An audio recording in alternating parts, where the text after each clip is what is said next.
Working Drummer. Now kick it. This is the Working Drummer Podcast, serving up perspectives, experiences, and stories from ground-level working pros. Advice, tips, and secrets on how to build a career in the music business. Hey everybody, this is Matthew Crouse, and you are listening to the podcast Working Drummer. Today my guest is drummer Russ Miller. Russ is a multi-platinum recording artist and has played on multiple Grammy Award-winning recordings with combined sales of over 26 million copies. His musical versatility has led him to work with an incredible list of many international artists and legends like Ray Charles, Natalie Cole, Nelly Furtado. Most recently, he's been touring with Andrea Bocelli and Indian superstar Kavita Krishnamurthy. We spent some time talking about his work in LA, a lot of the session stuff that he does with movies and TV, and we also get into some gear talk with some of the product development that Russ has been involved in. To find out more about this episode and all the episodes we've done, you can find every episode from 1 to over 100 on workingdrummer.net. You can find us on Facebook, Twitter, and Instagram. You can subscribe to us on iTunes, and while you're there, please leave a rating and review. That helps us grow. Hey folks, can we talk snare drums real quick? Dreamy, loud, bright, poppy, clean, articulate snares, and well, do you believe at love at first sight? Okay, first sound. Well, before I get into all that, let me tell you, the folks at KHS America invited me back out to their place to experience a few new snare drums they launched at Winter NAMM. And the drum I fell in love with, I was mentioning, it's one of the new Mapex Black Panther Design Lab series snares. It's called the Heartbreaker, a 14x6 8-ply mahogany shell with reinforcement rings. I could instantly hear the possibilities with this drum, and our friends at KHS America allowed me to take this drum on a test drive. I've used it live and in the studio, and let me just say, it got noticed. Punchy yet warm, it never lost its beautiful tone, even as I tuned it lower and lower. The other snares in this line include the Cherry Bomb, an 8-ply cherry wood precise sounding snare, available in 14x6 or 13x5.5, and the Equinox, a 14x5 6-ply maple snare that's described as classic, bright, and articulate. Yes, all true. Some of the shared features of these four drums are the Pure Sound snares and the Micro Lock, cylinder drive with the butt end adjuster, and English mat. Okay, you know that little click-click you feel on the throw that keeps the snares in place? That's what I'm talking about. So here is my conversation with drummer Russ Miller. How was New Zealand, man? Is that where you were? I was there a couple of weeks ago. I love New Zealand. It's a beautiful place, and the people are great. I mean, they got a flourishing scene. I mean, really? if you just step back and go, well, the place is basically the size of California with 1/5 the people that's even in California, and they got 2 chains of music stores similar to like a Guitar Center, but more pro level, and they got 25 stores each. And there's another chain that has 15 or 20 stores. And I mean, there's gigs everywhere and guys are playing, and every event that I did was packed and in sizable venues. So guys are coming out to see stuff, and it's a pretty happening scene. That's amazing. I thought it was Flight of the Conchords, and that was it. Yeah, and Lord of the Rings. Yeah, but it's I kept going. Are we going to Mordor, man? Can I go to Mordor and do a thing? It does look beautiful. I've been to Asia, but I've never been to New Zealand or Australia. I think that's definitely on my bucket list to do. Yeah, it's a cool place to go. You'll like it. I mean, I love Australia, especially the Gold Coast, Melbourne, and up Brisbane, and it's sort of like Florida. Beautiful, like beach type, resort towns, and the ocean's awesome. I mean, the ocean's full of great white sharks, so you can't get out there and mess around too much. But I think you'd like it. It's a good like if you wanted a vacation somewhere, that's a great place, the Gold Coast of Australia, because there's no language barrier, but it feels like you're in a foreign country. Yeah, I kind of wanted to talk about. Real quick, kind of what's been going on this month, what's going on maybe in the coming months, if you could maybe talk about kind of what you're into, kind of bring us up to date with current news in Russ Miller world. Yeah. Well, let's see. gig front, I got still have some Andrea Bocelli things sprinkled about. Those are here and there, different places. Usually, and it's all over the world, really. One thing about him is he's just a huge star everywhere. It's fills an arena in the Philippines and then does it in, Norway and then, Johannesburg. So that's cool. I have, I've been working the past several years with kind of the most famous singer from India. And her name is Kavita Krishnamurthy. And she's sort of the Barbara Streisand of India, I would guess we would say. A little bit older generation, but just a superstar there. One of the big Bollywood singers, sang on a lot of those hits and a lot of the big movie soundtracks. And kind of like Barbara Streisand, where she crossed over to movies and music. And I mean, she's like the judge on the Indian American Idol and so on.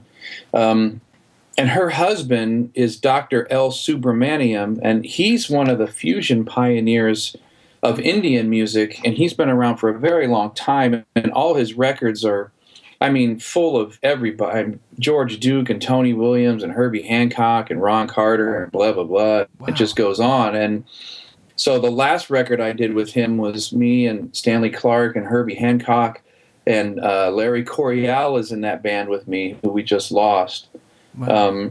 But those gigs are great because sometimes we'll go, like we just did 2 nights at Madison Square Garden not too long ago, and then Kavita would come out and do all her hits and all the big stuff, and of course she fills the arena, but then part of the show is her husband, and it's always amazing Indian fusion music, and it's all these awesome percussionists.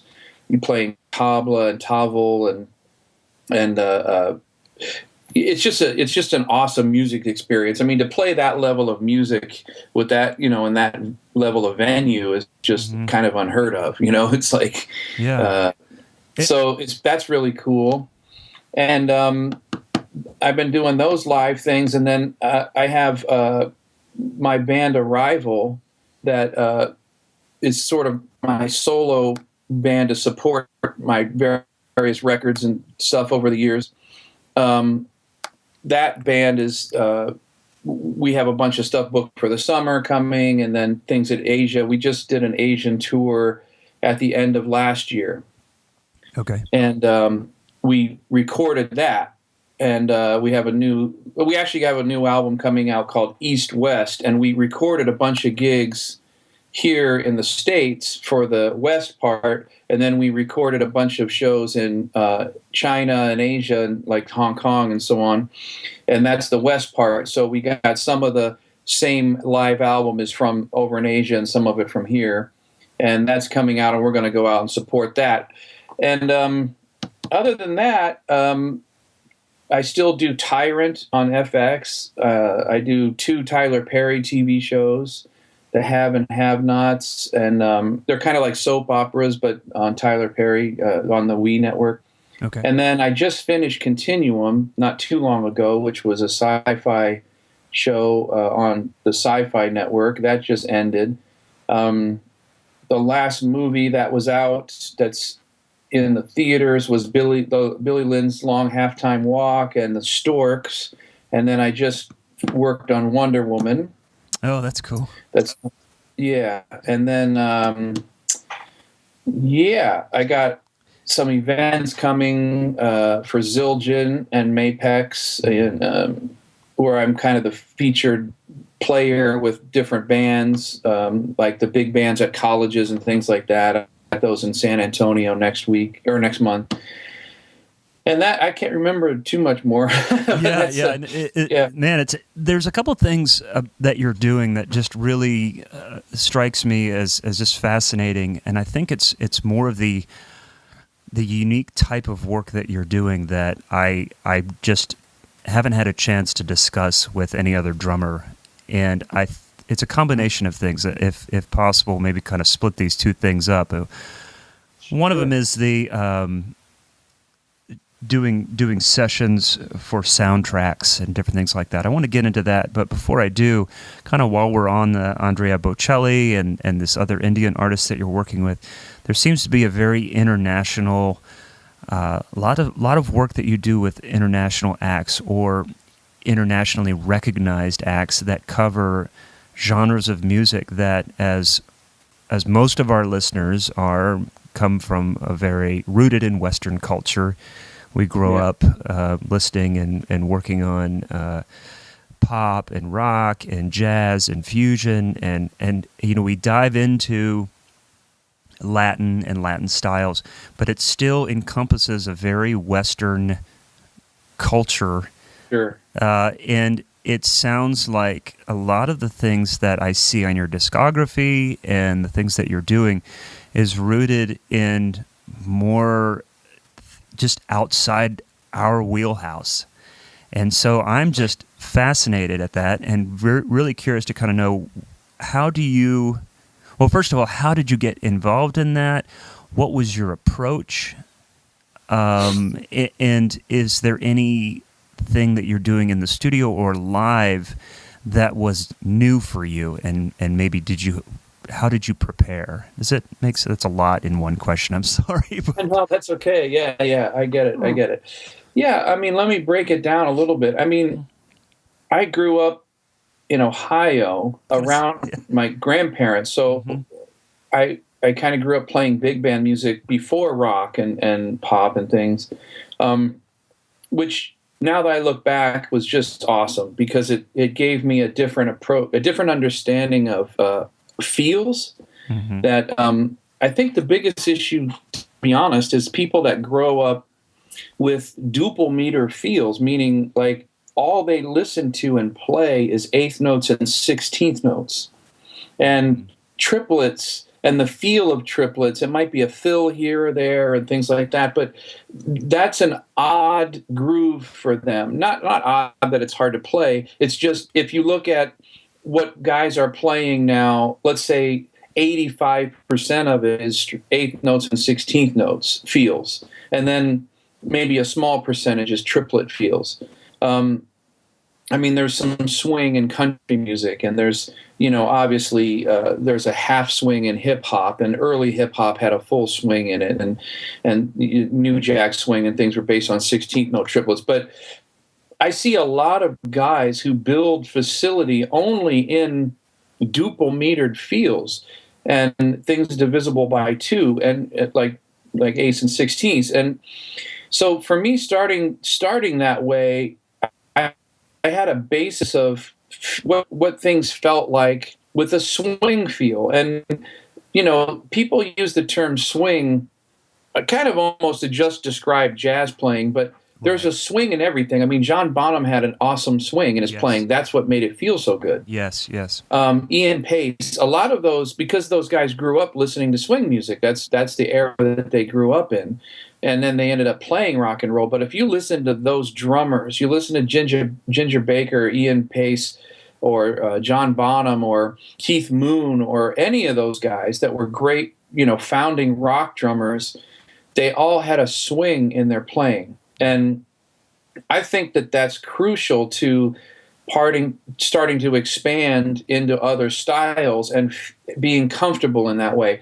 Now, that being said, I went to the University of Miami in Florida, so I moved to Florida around 19 years old or so, and then I lived down there till 1995 when I moved to Los Angeles. And that experience for me, and you mentioned the drum set crash course earlier, that was sort of the foundation for me even being able to put that book and those DVDs and things together, because I came up with this learning process to figure out these styles, because when I moved to Miami, I didn't know nothing. I didn't know anything about Latin music. Okay. It's a good place to go, and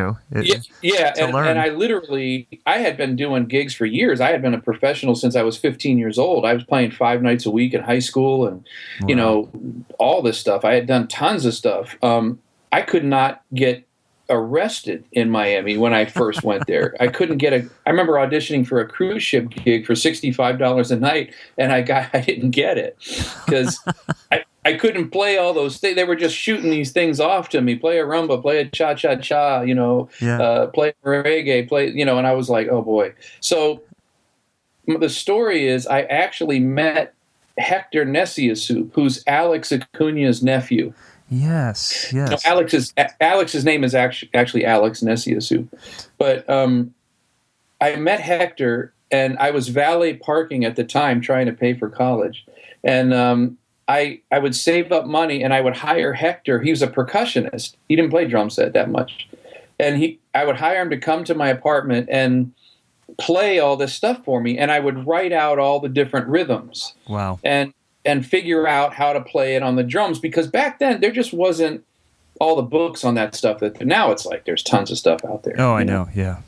But back then it wasn't like that. You just couldn't say, how do I play a cha-cha-cha and have variations of it so that I'm not stuck in 1-2 bar loop, and what should happen during the fills and, that kind of stuff. And then do that for 20 some styles of Afro-Brazilian and Afro-Cuban music and try to build that vocabulary to play that stuff. So I got into working on those things and understanding different feels, understanding the character of stuff, and then coming up with what I always called, being convincing at playing those styles. Meaning, I'm not Alex, and I'm not El Negro, and I'm not those guys who grew up only basically playing those things. So I'm never going to play like Jimmy Branley, on drum set. I mean, he's from Cuba, and that's what he did. And in the same way, he's not going to play American feels like we do. Right. And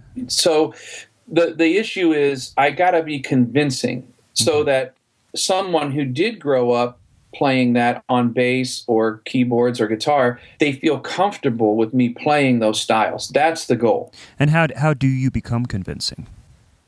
Well, there's a process of a lot of things. And I mean, part of it is definitely knowing what the foundational rhythms are, what the grooves are. Those are all simple things. But doing a lot of listening to that music and understanding the feel of it. And I mean, every music style is a language, right? So, I mean, if you think about how do you become convincing in speaking Italian, it's like, you can't quite do it out of a book. You have to go to Italy. You have to be around Italian people speaking it. Then you hear the way they phrase things. Then you hear the way they sort of accentuate certain words. And it's all the exact same thing with playing.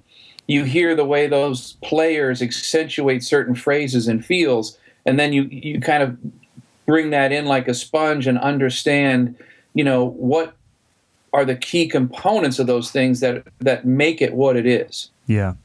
It's like going to Olive Garden and expecting to understand what Italian food is like. It's just not going to happen. You've got to dig. Exactly. That's exactly it. And that's what I hear so much from guys going, I really need to work on my swing playing. And I'm like, well, what's the last swing record you listened to? Right. Well, I don't own any swing records. And you go, well, man, if you've never heard Spanish ever spoken to you, how do you think you're ever going to speak Spanish? Right. You have to hear the language. So you have to kind of inundate yourself in the music. And I got a very organized music library. And I do that column in Modern Drummer every month, Concepts column. Yes.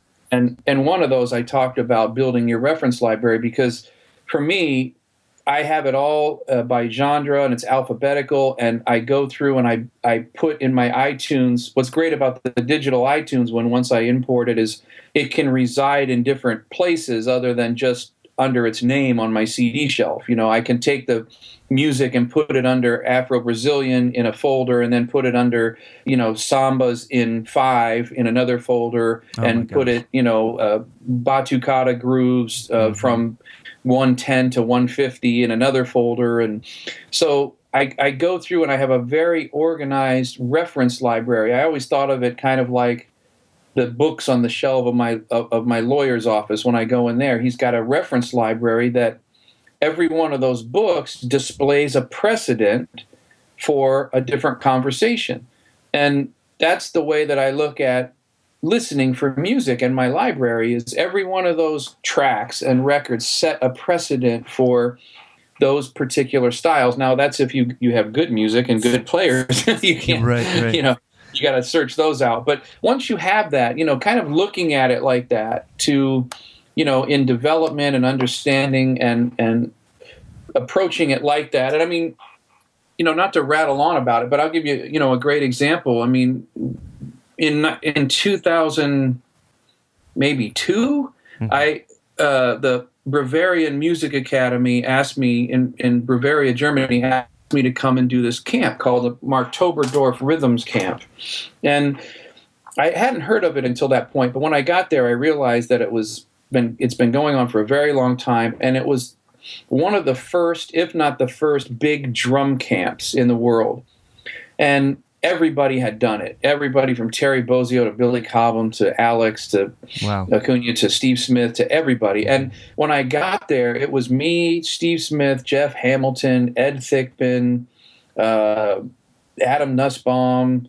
I can't even remember, but it's unbelievable. It's like 10 headliner guys. Jeez. And you would spend all week teaching these classes, and then every night one of the guys gives a clinic, and then at the end of that, we actually put together a 2-hour show where we all play together doing something. And Steve and Jeff and I would do like a brush trio thing, or, you know, or me and Adam would do like a hi-hat solo thing together, or we, you know, all kinds of stuff. But they have different percussionists there, and they had a lot of Indian percussionists. Yeah. And one of them was named Krishnamurthy, and he played tabla, which is, I don't know if you're hip to that, but it's kind of like a bata looking thing where you sit down and you play. There's drummer heads on either side. Okay. One of them you play with your hand like a tabla, and the other one you have this big stick and you play it on, like, you know, pretty hard with this big sort of club looking stick. Okay. And he starts playing all these Korvai and Indian rhythms, and Steve Smith and I kind of looked at each other like, what is happening? Like, I never heard anything like that. And it had been a very long time since I heard something that, and I mean, I know we've all experienced this at one time or another, but it had been a very long time since I heard something blow right by my head where I was going, I have no idea what's going on. Like, I don't know where one's at. I don't know what's happening, how these guys are playing this stuff together. Yeah. I mean, it's obviously organized because they're all playing the same thing at the same time, but I can't figure it out. And Steve had been there once before, so he had sort of got a read on it, and he started to work on it about the same time I did. Now, that being said, Steve Smith is the best student of this instrument I have ever met in my life. Mm-hmm. And we're very good friends, and he is, I mean, he just excels at an exceptional rate because he works so hard and he's so organized every day for hours and hours working on stuff. So he's taken the Indian encouraging. thing. That's been encouraging, though. We had a chance to talk on the podcast, and I've met Steve a couple times, and I can say that somebody that plays at that level and the level that you do, and I'd like to get into your talking about being a consummate student throughout your life, but it's those types of things I think many of us need to hear. It just doesn't just fall out of the sky. Like when we see the things and we hear the things that players like you and Steve Smith are doing, we're like, where does this come from? Well, it comes from an insane amount of hard work, organization, and just diving into it every day that you can. It's true, and you know, I have some good friends that are very successful physicians and, you know, own their own practices and things, and I mean, they do the same thing. You know, they're constantly going to seminars, they're constantly going to learn about new procedures and, of course, pharmaceuticals and things like that. And I mean, obviously, I want my doctor to be well informed. You know, yes. I mean, it's more important than the guy playing drums at the wedding. But I mean, the point is, I'm no less serious about my job than he is.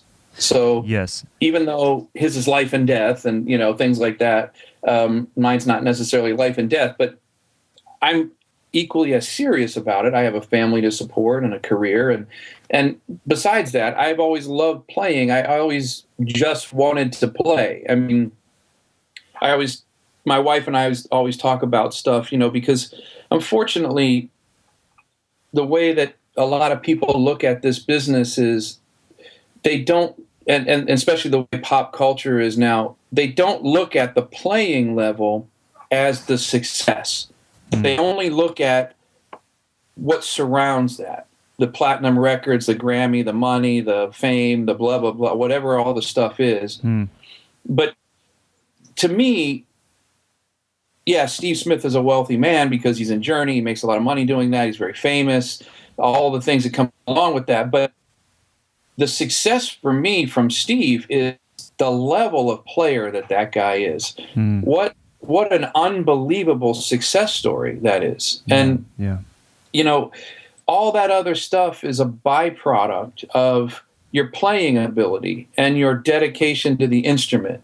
And if you focus at all on that other stuff, other than common business practice that you want to make sure that you're, you know, competent on. Yes. But focusing on that other stuff that's the death of the whole thing, because the success comes in the playing level and where the heights that you're able to reach as a musician and as an artist.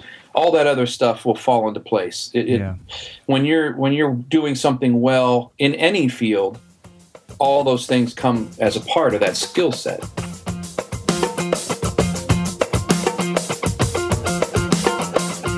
There was an interview. There's some great interviews that can be found online, and one of the things you talked about is people who take lessons early in life, and then they get going, and they're like, okay, I don't need lessons anymore. And you were like, I'm constantly learning. I know you've been working on and off with Peter Erskine recently. Yeah.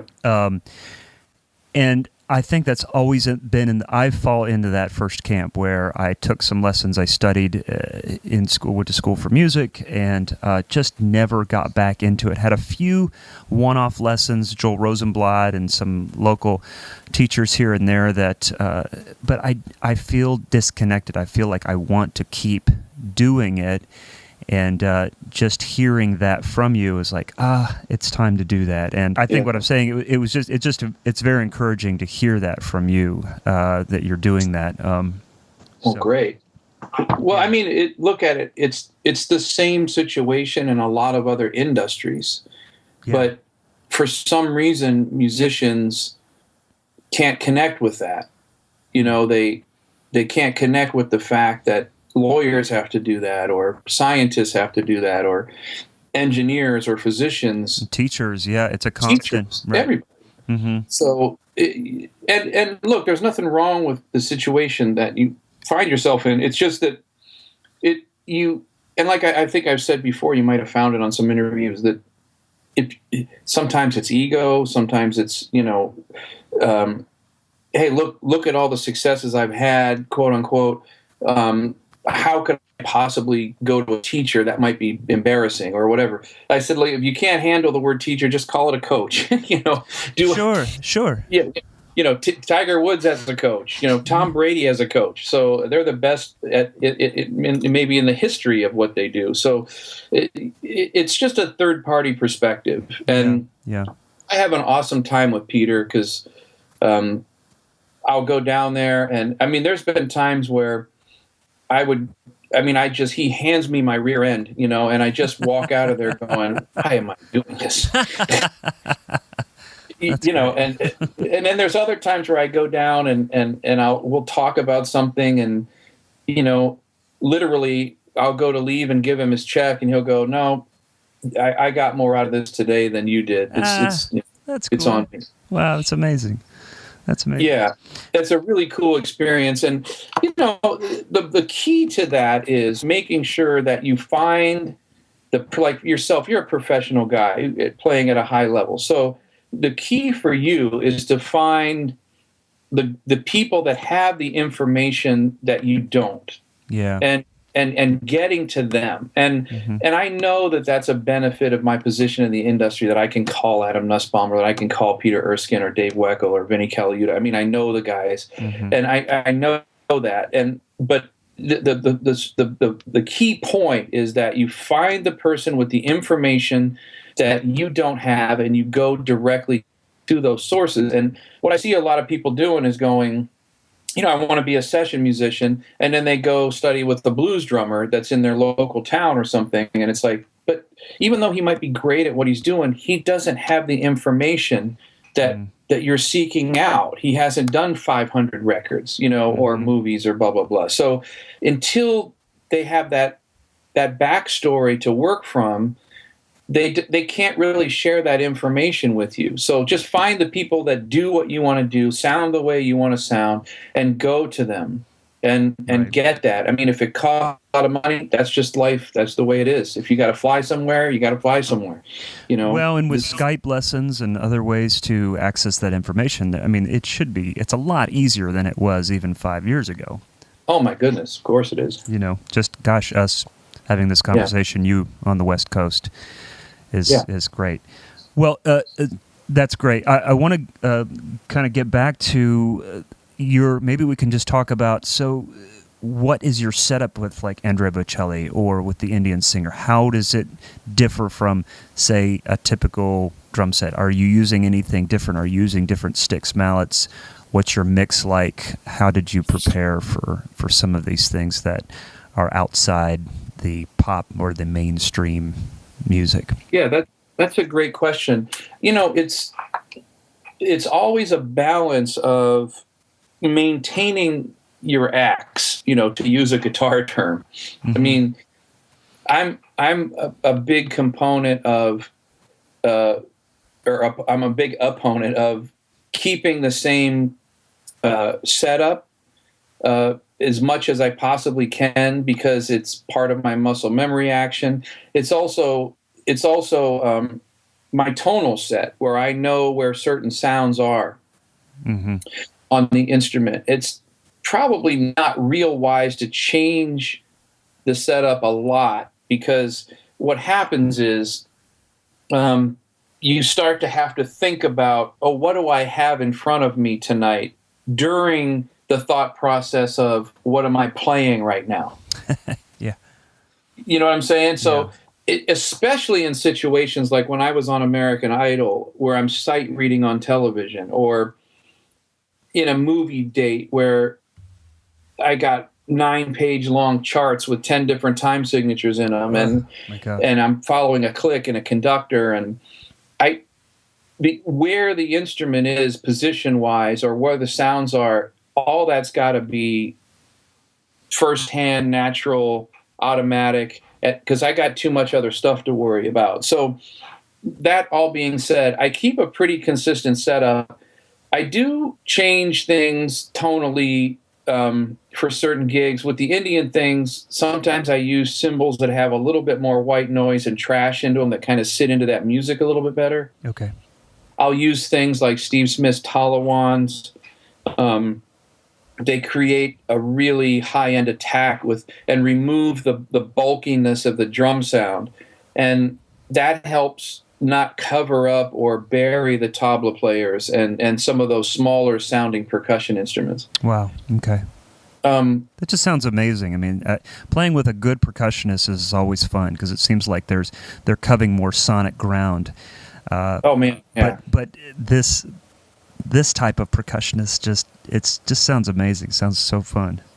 It is so fun, and it's super duper challenging, because I mean, in its most basic form, and why it was so difficult to learn, and to me, it's a big success in my playing that I heard this in 2002, didn't know even what was going on at all, and by 2015 or so, I'm playing with some of the biggest Indian artists in the world, and I love those things. Not from an egotistical standpoint. I love it from it's kind of like when Forrest Gump built the fire on the beach, or not Forrest Gump, but in Castaway, when Tom Hanks built the fire on the beach, and he's like, "Look what I have created," he's pounding his chest, and I'm going, "Look what I have done," for sure. I mean, it's accomplishing, it's seeing the result of the work.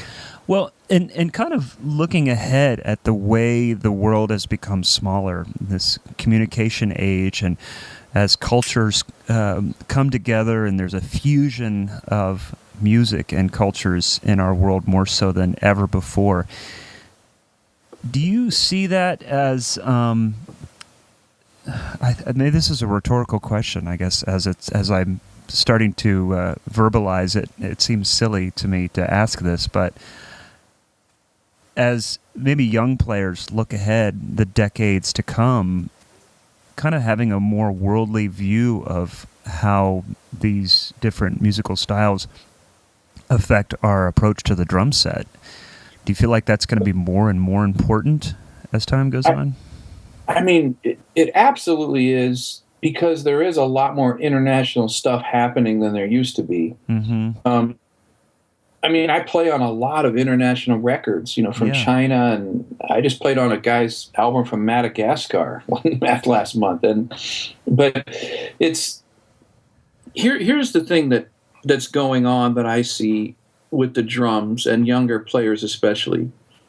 There's, because of the fact that popular music is not based around acoustic instruments, I see a lot of drummers, and I mean, you've seen this. It's the YouTube drummer guy that takes other people's songs and plays all these crazy licks and everything over top of something that's completely not relative to what's going on musically. Mm-hmm.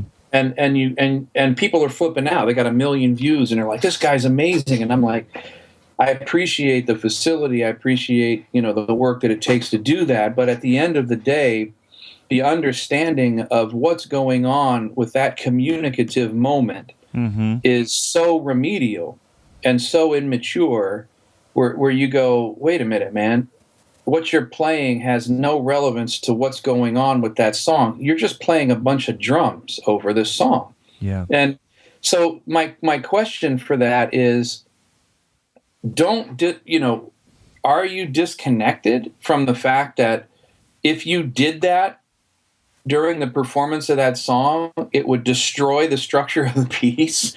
Or are you just going in a sort of rebellious way, like, oh, well, this is what should be on the music, is all this drum stuff, And the point of that is not to come down on the YouTube drummer thing. It's just to say, why don't you look at it a different way, rather than maybe with that rebellious spirit of, I want to play a bunch on this thing and look at all the chops that I can put over this rap song.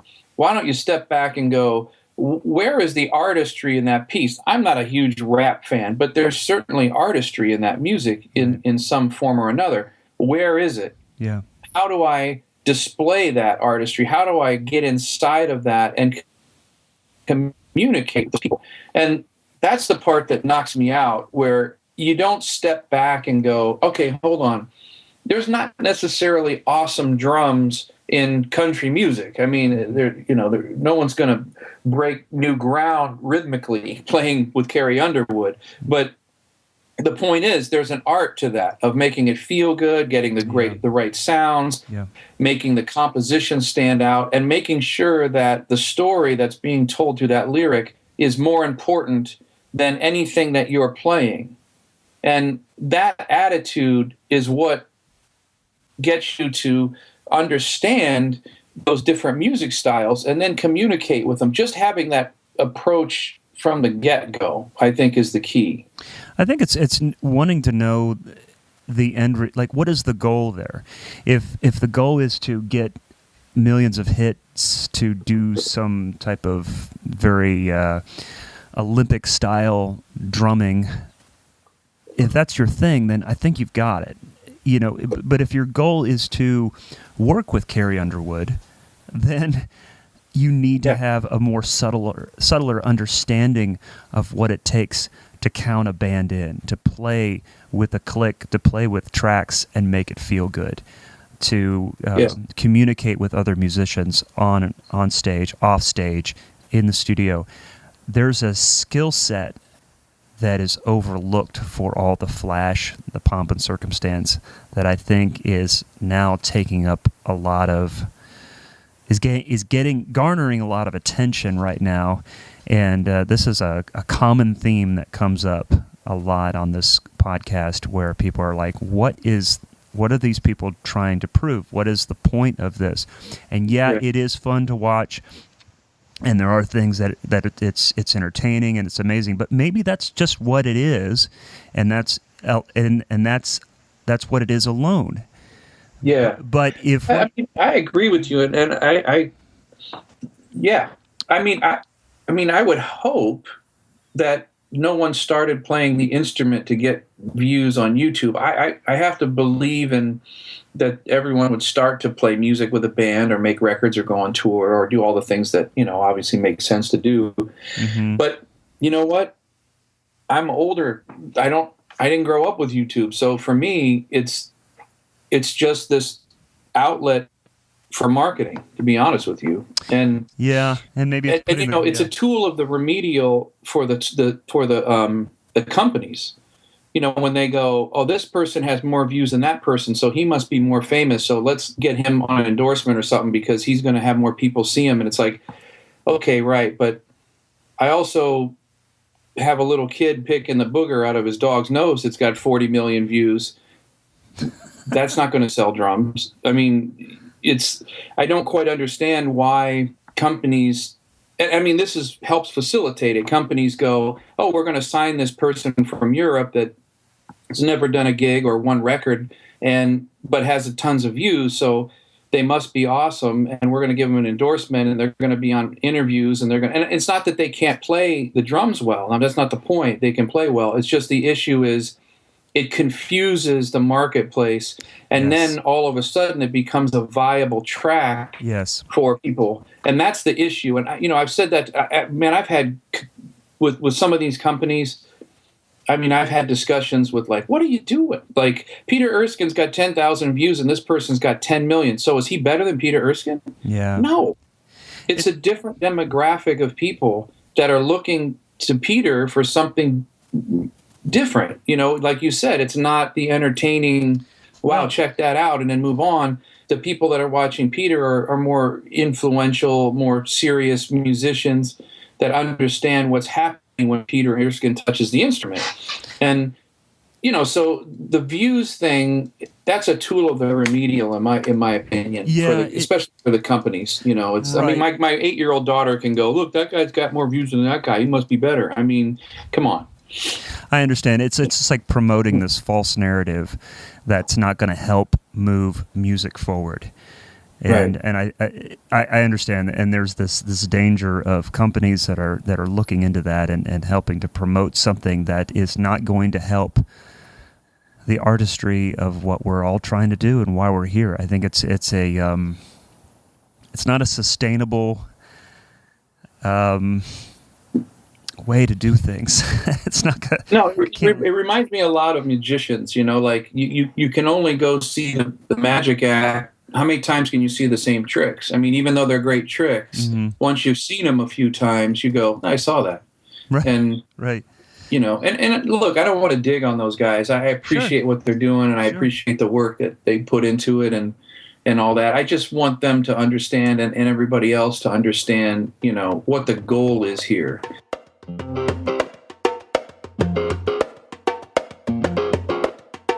There's two kinds of music that happens for soundtrack. One is called a source piece, and that could be anything from them getting a Rolling Stones song to be in the movie to you recording a song for a moment in the structure of the movie that is just played as a song. So that maybe it's the romantic scene and it's the song from Titanic or whatever, right? That kept coming up. That's called a source piece. Okay.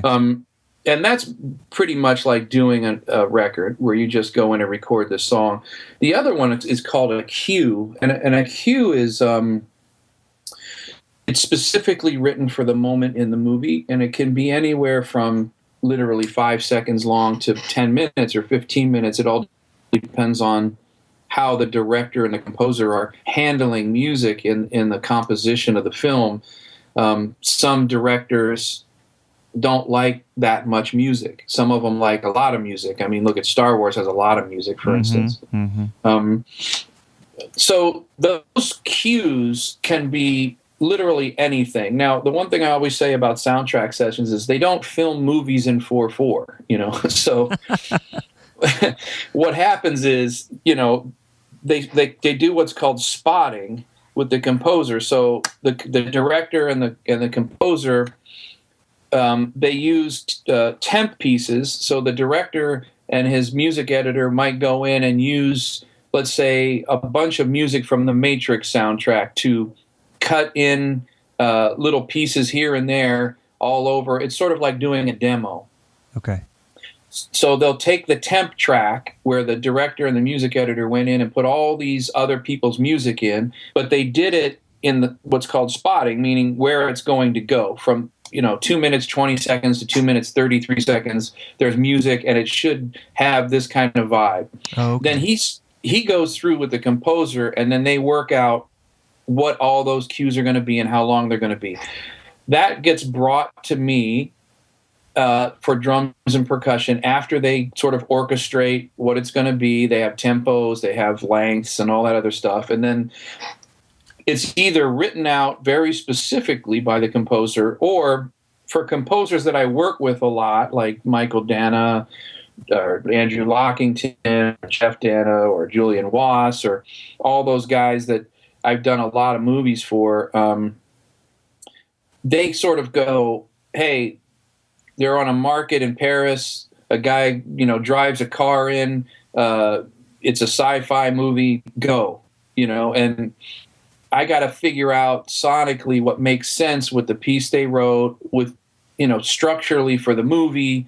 I mean, I don't want to use organic Latin percussion tones if it's a sci-fi movie. I got to come up with tones that are a bit ambiguous. Like, what is that? It kind of sounds like a conga, but not really. And then vice versa. If it's a movie in Africa, then I don't want to use synthesizers and arpeggiators, or I want to use organic sounds. And so there's a lot of sound design involved. I do a lot more artistic tonal things with movies than I think, especially now with records. There's not much going on tonally with records. There was a rash of stuff that I did in the late 90s, like those early Nelly Furtado records and stuff, where we were really, really messing around with sounds and spending a lot of time and record dates doing that kind of stuff, but not so much anymore. I for movies is when I really pull out the vintage kits and the metal shelled kits and the acrylic sets, and I got a warehouse full of everything from orchestral percussion to world percussion. There's about 19 different drum kits and about 85 snare drums, hundreds of cymbals.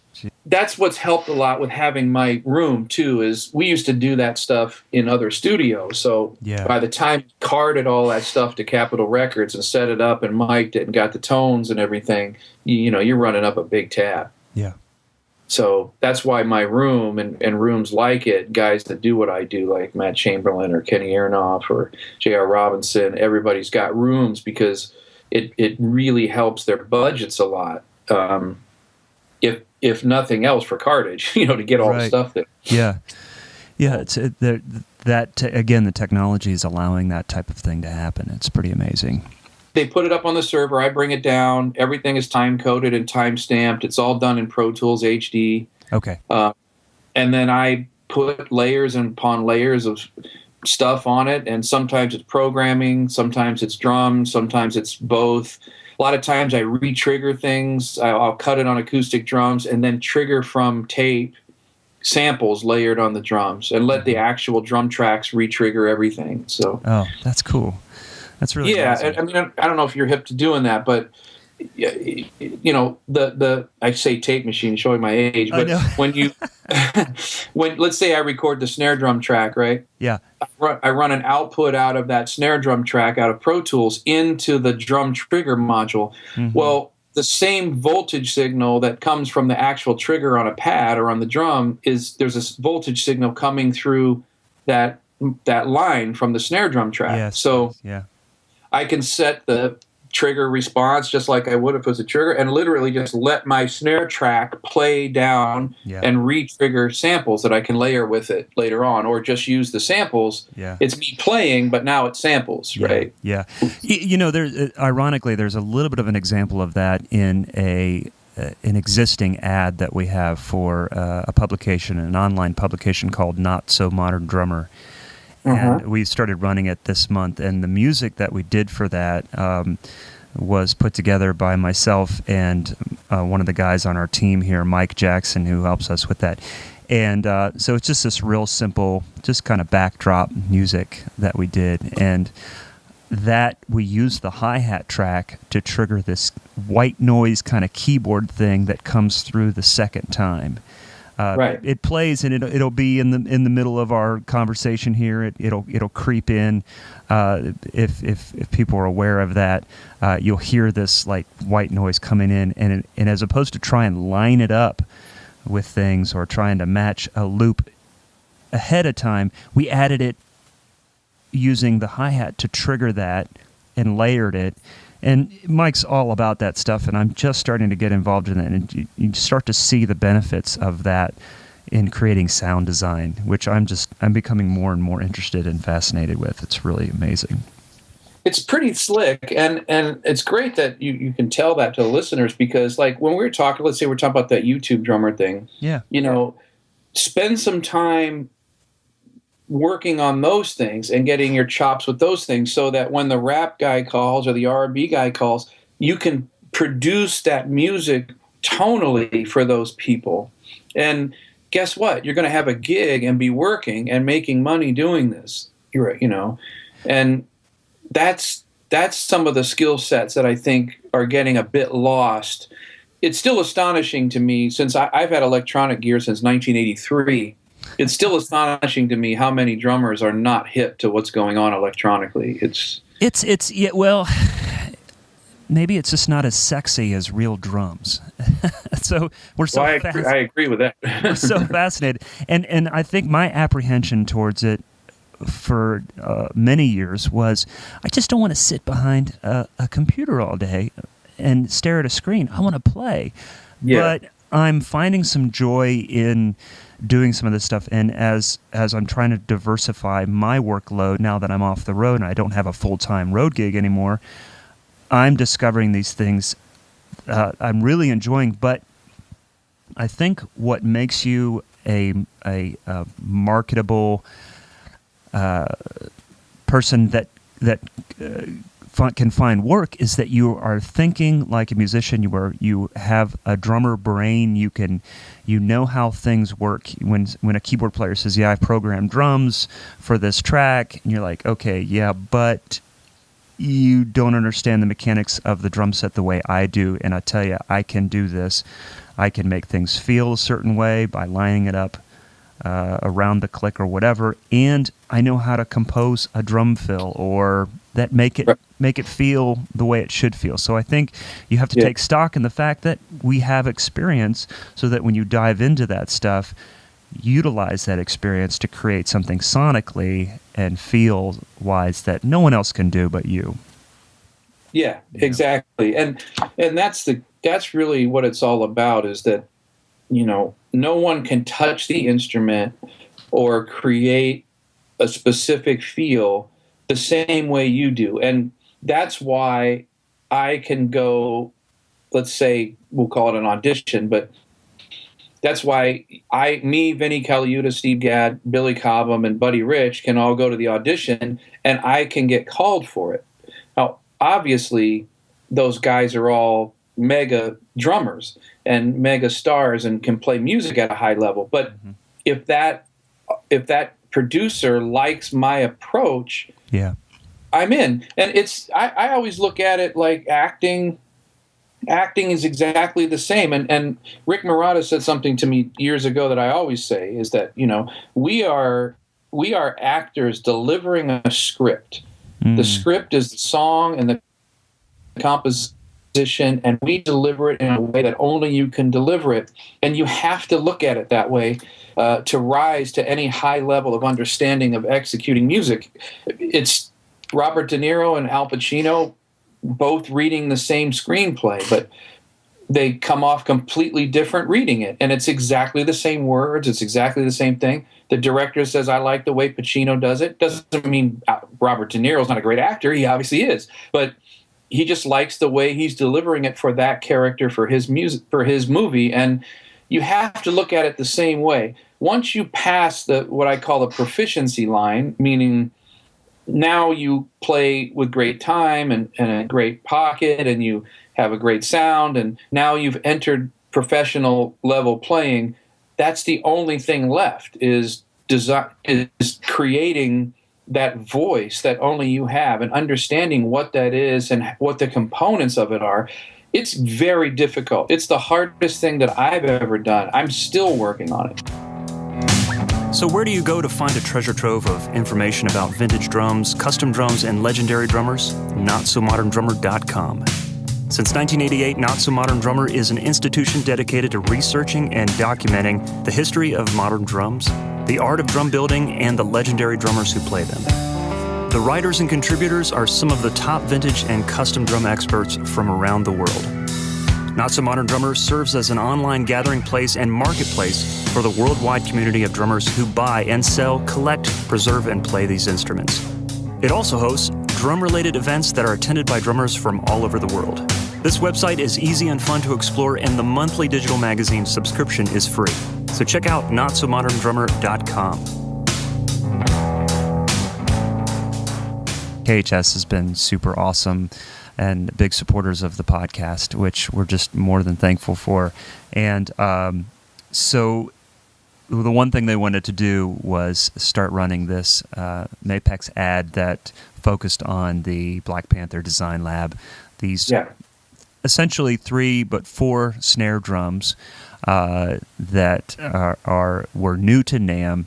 And I went out there, and of course I talk about it in the ad, and they said, are you interested in trying one of these out? And I took the Heartbreaker, the mahogany snare drum, and I actually was working on an album project and used it on 3 tracks, and been doing some gigs with it and some rehearsals and some different things like that, and just completely fallen in love with this thing.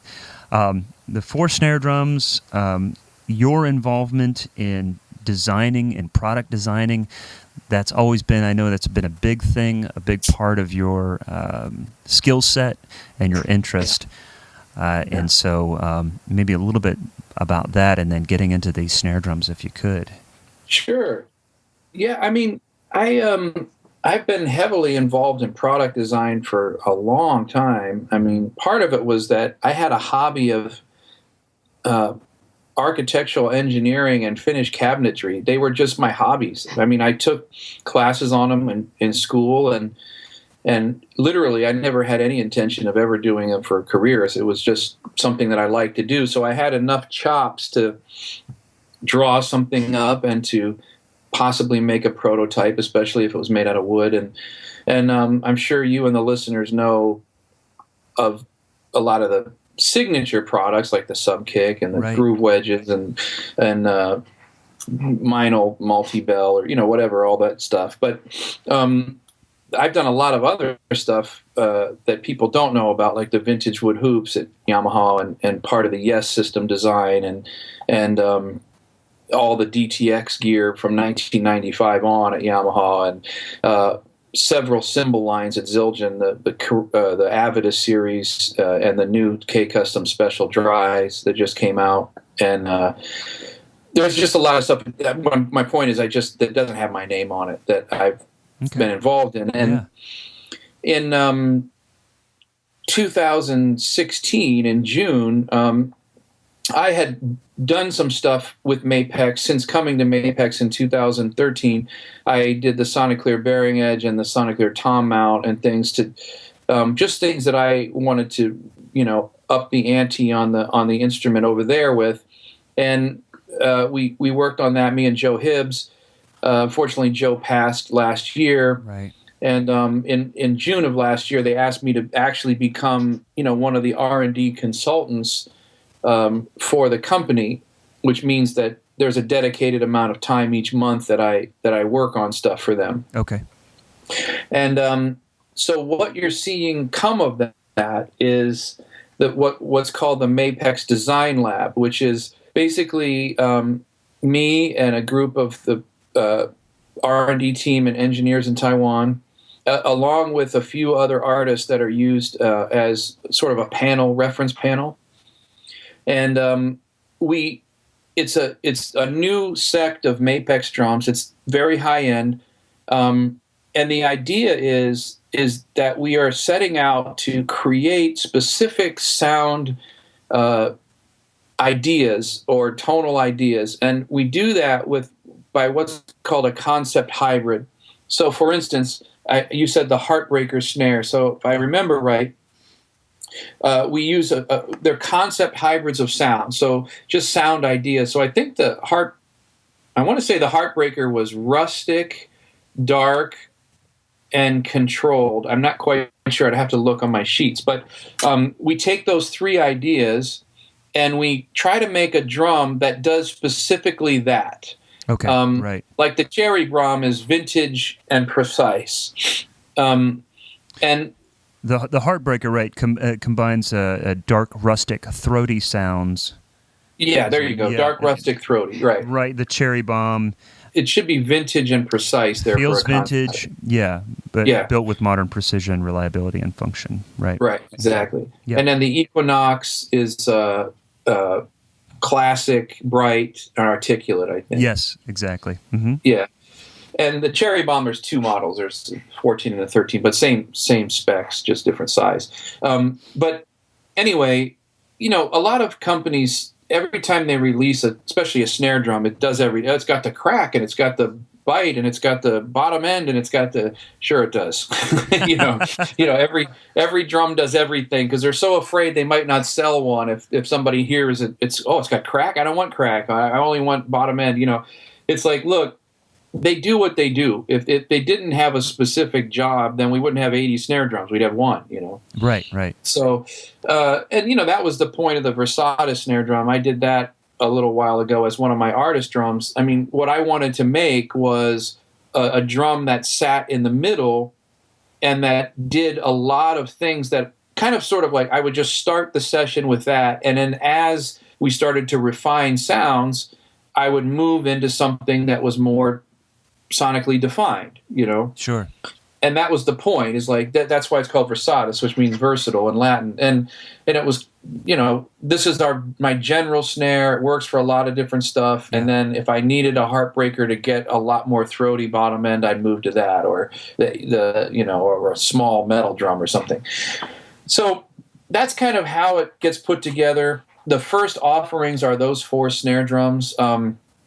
There's a lot of science. There's a lot of discussions about the composition and how drums are put together.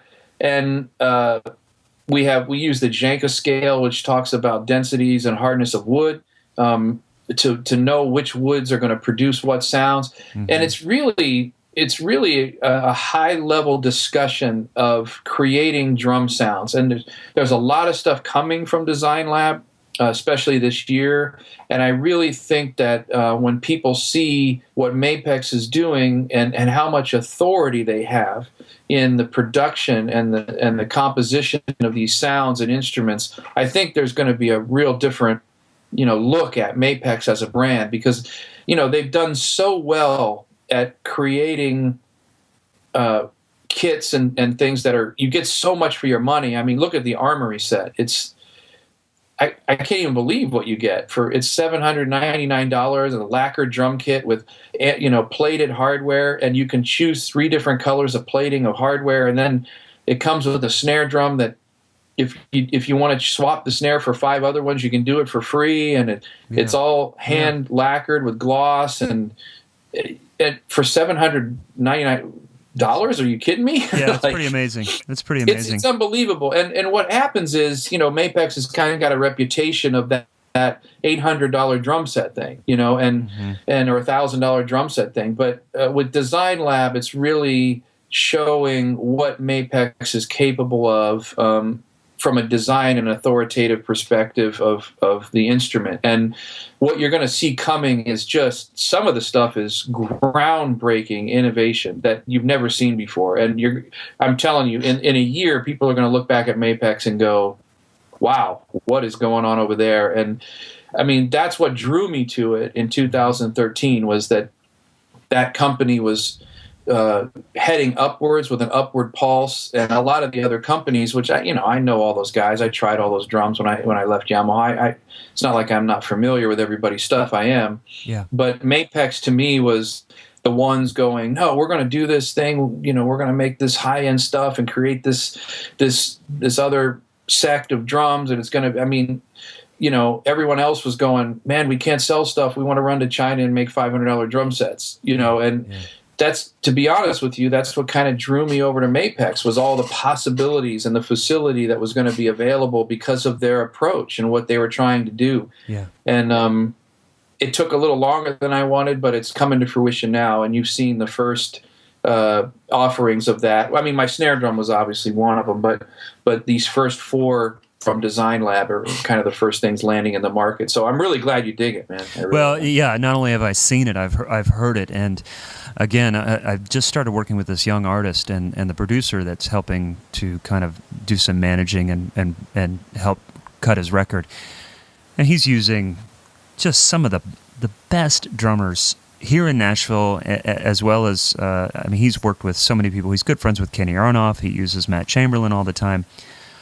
So this guy loves drummers, loves drums. I come into the rehearsal, first day of the rehearsal, I bring the Heartbreaker. He's playing guitar, he's listening. People are like, okay, there's drums, whatever. He turns, he's like, that snare drum sounds great. I'm like, all right. He's not a drummer, but he cares about drums. He's producing, he's doing things. So I'm like, well, that's quite an endorsement. Yeah, that's awesome. And I love to hear that because, that's the goal. Like the drum does what it does extremely well, and I test all of that stuff over microphones. Almost all of the testing is done. And it's the same thing with the Versatis drum. Everybody always comes back to the Versatis and goes, man, that thing records like $1 million. And I'm like, every single test that I ran with that drum was done with a microphone, because that's it. It's got to translate over a microphone, right? I mean, really the only person that hears it right in front of it are you. I mean, everyone else hears it with a microphone. Well, exactly. And sometimes when you hear drums by themselves, especially in the studio, you're like, man, I don't know about this. But somehow when it makes its way through the microphone and to the tape, as we say. Exactly. They're beautiful. There's just a lot of natural beauty about them. There's a classic look about the Cherry Bomb with the tube lugs. The Equinox too has a great classic look.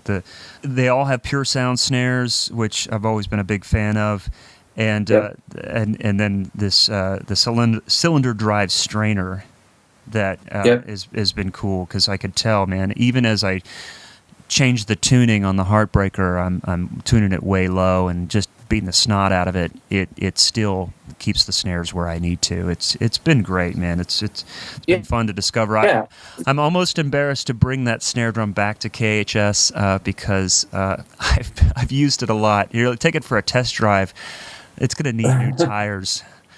That's awesome. Well, I love to hear that. I mean, I think you'll really enjoy the Equinox too. That's a really nice instrument. I mean, the Cherry Bomb, to me, it's a Radio King with new hardware. I mean, that's what we did. I'm like, I want my Radio King sound. I just don't want the janky old 60-year-old hardware that's on it. Yeah, man, that's great.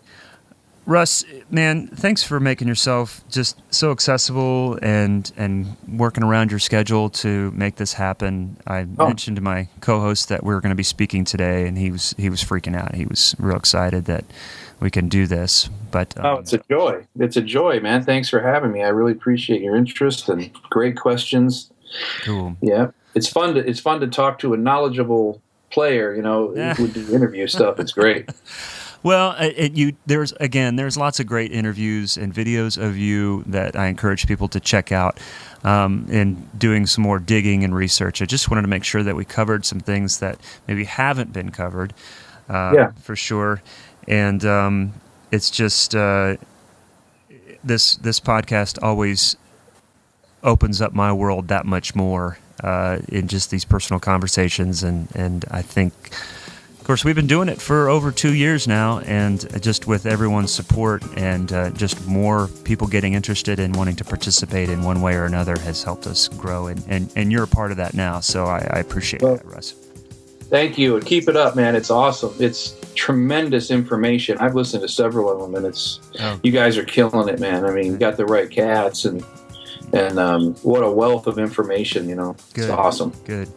Russ, thanks, man, so much. Awesome. Enjoy the rest of your day. Thanks, man. I appreciate it, man. We'll talk soon. Okay, bye-bye. All right, thanks. Bye-bye. I want to thank Russ for taking the time to give me a call and talk. I also want to thank KHS for their continued support. As I mentioned in this podcast, we took a little extra time to talk about gear, more so than we have, but I think that Russ is the perfect guy to talk to about gear. His interest in product development is obvious. He shares a passion and a curiosity that I think we all have when it comes to our instrument. As always, my thanks goes to Mike Jackson for his technical assistance. Stay tuned next week for Zach Albetta's interview. I want to share something real quick with you guys. We did a roundtable with Nick Ruffini from Drummer's Resource and with Zach Albetta, my co-host, and I a few episodes back. And I received an email from a guy named Brian Shanley. And it was a really great email. I asked if I could share this, and so I want to just read a couple short bits from this. Brian writes, Matt, man, this podcast is really something special and is so beneficial to my headspace and in my music career. He says he's still catching up on them, and he writes, you absolutely nailed it for this guy here, having Zach and Nick from Drummer's Resource, another fave of mine, for the recent Drummers Podcast Roundtable. From struggling with some big changes, smaller towns going from 150 dates a year to zip in a matter of months, having great supportive wives with jobs they dig, kids, and having to make ends meet where you can, and taking non-music gigs. Brian explains that he was listening during his first non-music gig in over a decade, and it's picking up litter and garbage in his neighborhood. He writes to make extra dough for his 2 daughters who are his world, which is awesome. And just that podcast goes on about, breaking perceptions of what it's like to work in this industry. And Brian writes, it was just a perfect attitude adjustment. I really needed your perspectives. The last thing he writes, thank you so much for all the effort and time you put into Working Drummer Podcast. It has been a great value to me, and I'm certain that many of us out here working from bars to stadiums, and then sometimes back to the bars or even litter picking, I'm going to be listening to that one over and over. Thanks again, Brian Shanley. So that was just a few episodes ago with, again, Nick Ruffini and Zach and I just talking about some real stuff, some real shit that we're all dealing with right now. But anyways, we, again, thank you for your support. Thanks for your input. Thanks for just communicating with us. And I hope to see you around. Bye-bye.